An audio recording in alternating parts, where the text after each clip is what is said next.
Alright, let's go! Dahil sumahod tayo sa Facebook, mamimigay tayo ng arroz caldo with 2x2 sa ating lucky follower. Namigay rin tayo sa mga kasama natin sa bahay, mga kapitbahay at mga kaibigan. Alright.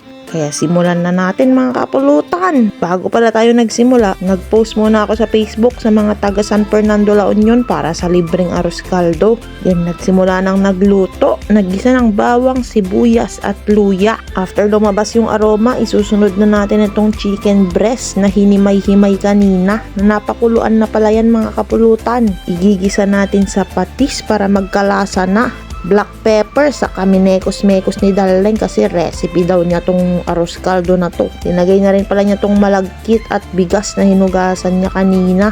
Pinaghalo-halo niya na ng ganyan na may kasamang pagmamahal. Nag-add rin siya ng turmeric powder for the color and the flavor. Alright. Saka niya minekos-mekos. Yung pinanghugas niya ng bigas na mineral water yan ng pangtubig dyan para mas masarap. Inad na rin niya yung pinagpakuluan ng manok kanina.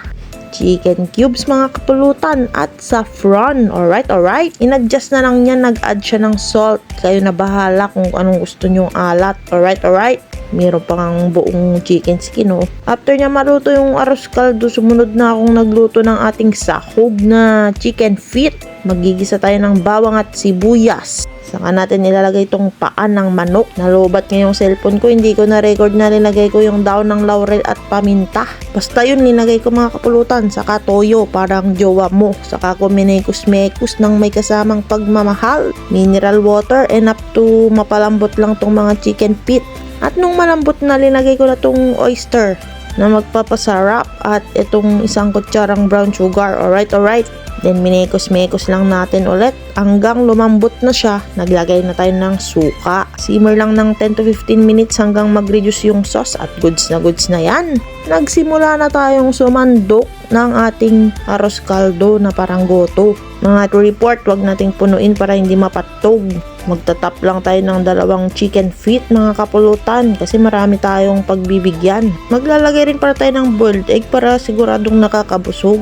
Green onions at saka fried garlic for the color. Alright. At habang ginagawa ko nga ito, gusto ko kayong pasalamatan sa walang sawang suporta kay pulutan ng ina mo sa simpleng pagnood ng videos ko at hindi pag-skip ng ads. Maraming salamat, love you. Sa simpleng like, comment, share. Pag-react lang, okay na. Hayaan nyo sa susunod, hindi lang arroz caldo ang ipamimigay natin. Alright. Meron ding gin para sa first follower na si Kapulutan Daniel Salvador. Congratulations sa'yo, Idol! Taga San Fernando daw si Idol, kaya pwede niyang makuha ang ating arroz caldo. Sinamahan ko na ng 2x2 para hindi na siya bibili ng pampainit niya sa malamig na panahon. Mamimigay din tayo sa mga kasama natin sa bahay. Yan, overload, napaka-solid. Namigay rin tayo dito sa pinsan natin, sa mga kapitbahay kasi sabi nila love your neighbors. Alright.